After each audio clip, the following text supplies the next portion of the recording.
कहवा लगायऊ अर्जुन पेड़वा त कहवा अशोक पेड़ा कहवा अशोक पेड़ा हो।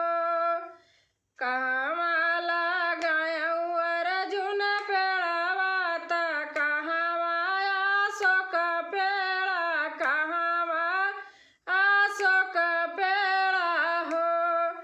बहिनी कहवा लगायऊ तुलसी पेड़वा गमाही गमा गमा कई गमाही गमा गमा कई हो।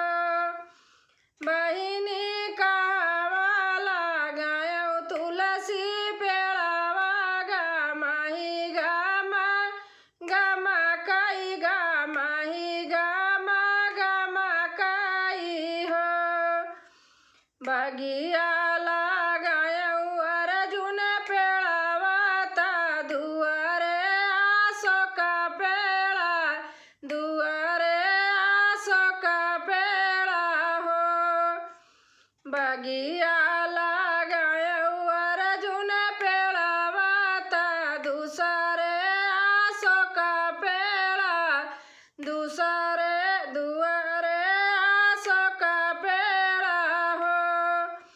बहिनी आंगने लगायऊ तुलसी पेड़वा गमाही गमा गमा कई गमाही गमा गमा कई हो।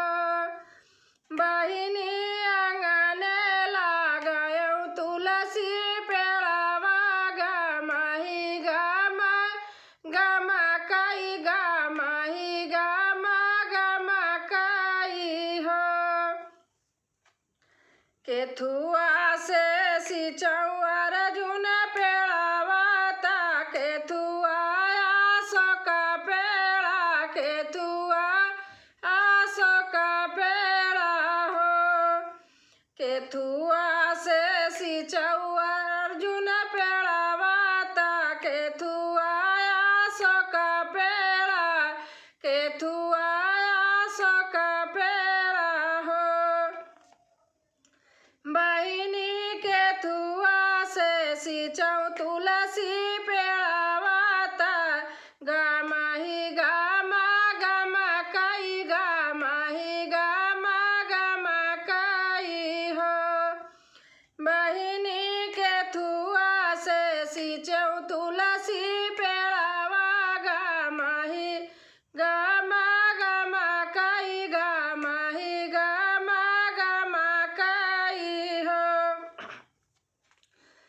पनिया से सिंचऊ तू अर्जुन पेड़वा त दूधवा अशोक पेड़ा दूधवा अशोक पेड़ा हो।